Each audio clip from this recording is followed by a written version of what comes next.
Kwa jina naitwa mchungaji Elias Mkonda, mchungaji ambaye ni katibu wa Jumuiya ya Maridhiano na Amani Tanzania mkoa wa Songwe.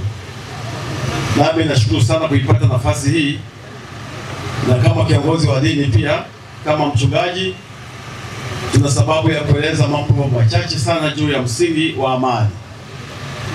Kwenye kauli mbiu yetu ya Jumuiya ya Maridhiano na Amani Tanzania inasema mwananchi shiriki uchaguzi kwa amani. Hii ndio kauli yetu ya JMAT au Jumuiya ya Maridhiano na Amani Tanzania.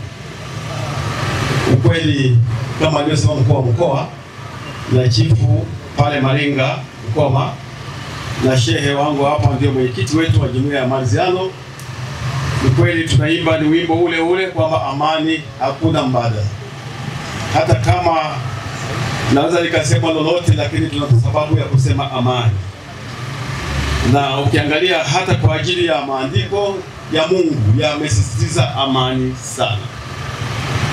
Ukiangalia katika ile waraka wa kwanza Mtume Paulo kwa Wakorintho sura ile ya 14 na mstari wa 33, una maneno yanayosema Mungu wetu ni Mungu ambaye hapendi machafuko bali hupenda amani. Na vile vile kama ilivyo katikati ya makanisa yote ya watakatifu, amani ni kitu kinachohimizwa sana. Lakini si hilo tu, bado hata Bwana wetu Yesu Kristo alieleza habari za amani katika Injili ya Yohana sura ile ya 14 mstari ule wa 27. Kuna maneno yanasema Bwana Mungu mwenyewe anatoa amani, amani ni wapayo, si kama dunia inavyoweza